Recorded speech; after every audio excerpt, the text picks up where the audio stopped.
check it out, check it out now. God damn it, we've been lied to, people, okay? This is kind of like finding out that Santa Claus doesn't exist. You find out the fucking Tooth Fairy is a gumless bum. And also find out that motherfucking Aquaman can't even swim in a goddamn jacuzzi.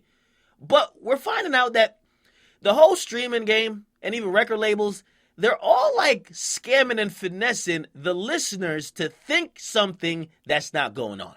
All right? What am I talking about? Spotify just got exposed, and there was a long article in Vulture and also Variety picked it up, that they're making up fake fucking artists. They're putting fake artists with music that they paid for into their playlist because here's the game for them. They don't want to be paying out the major labels as much money as they are. If you're wondering, wait, why they got to pay the major labels? Well, about all talent or all big artists are signed to these major labels. So when they get streamed on, say, Spotify got to cut this big ass check because they're licensing the music from the record labels.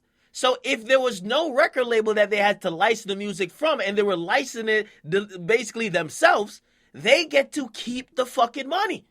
So what they're doing is they're paying these little producers and they're finding little playlists, not necessarily like whole hit songs, but like they got like some type of like ambient music where it's basically just about like a nice beat and like a nice aura. They pay a producer and they get the song or the beat from that producer and they put it on the streaming service and then they make up a fucking fake artist name and just put it under there. Again, it's a way they could keep the money from going out and keep it in. Now, we also find out that the fuckery doesn't stop only with the streaming services. The labels are doing it too. And by the way, you got to understand what's going on now. As music goes on in time and the music business is falling apart, as it's been falling apart over the last 10, 15 years, the tech companies, which are the streaming services, they're gaining more leverage because that's the only way to combat pirating. Okay? Now, this is what the labels are doing because niggas really ain't selling no more.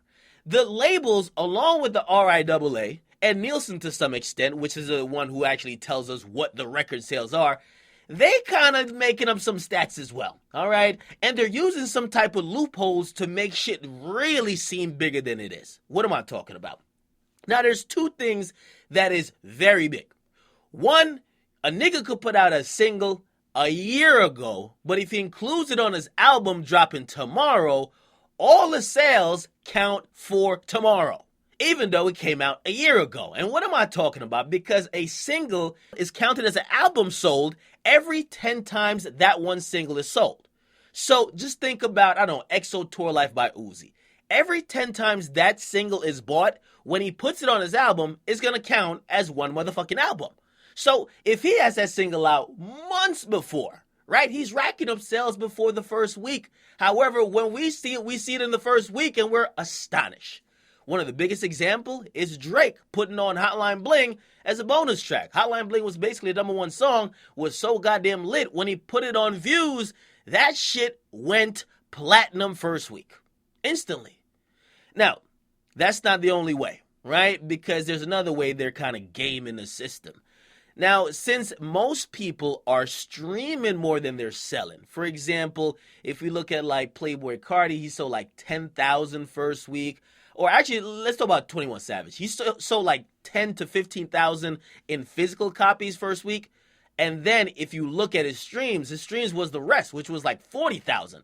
So the streams is where these big numbers are coming from. So how does the label game the streaming stats? They just put on more tracks to the goddamn album. Now you might say, okay, how does that help?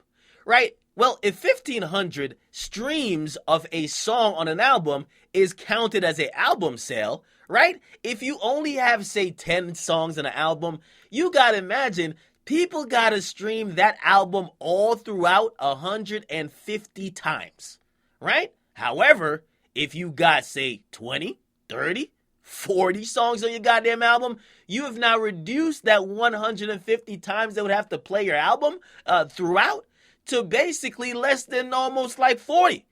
So it's easier to get a higher sales from streaming. You know who's using that tactic? Chris Brown. I know. We think, oh, Chris Brown just want to provide for his fans. He's dropping 40 songs.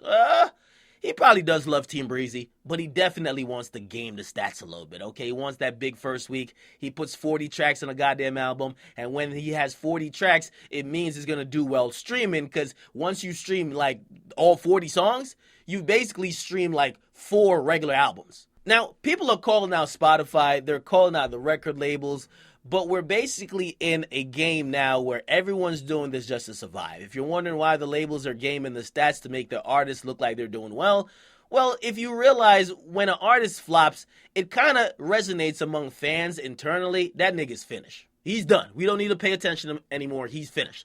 When somebody has a really good first week, you're like, oh, wow, he's hot. Maybe I should pay attention. It's kind of like when rappers show money. All right? And if you're wondering, for Spotify only give a fuck about the money. And shit, Apple Music might be doing some shit like that. And you never know. Tidal might be doing some shit like that too. Shit, people have accused Tidal of lying about subscribers and also lying about streams, because remember when they said they had 250 million streams of Kanye album and they didn't release the stats publicly, right? But they said they had some wild number and everyone was saying, how the fuck did you have that with less than 1 million subscribers? Shit didn't make sense. So we are getting to find out, man, this whole streaming shit is a scam. We're getting to find out that these numbers we're seeing now, they're not as official as they are artificial. And basically, the labels and the streaming companies, they're just gaming a system. And I don't know if this is exactly cheating if everyone's doing it, because it's not just Drake and Chris Brown and whoever else doing it. Everybody's doing it. But when we compare these sales to albums that came out over 10 years ago when streaming wasn't that much of a thing, it's very unfair to make that comparison because, again, the type of gaming they're doing with the system now, this shit is weird. All right? Akademiks, make sure you guys like them, you subscribe, Spotify exposed, and these labels, they just out here doing anything, man. They don't give a fuck. Akademiks, Akademiks.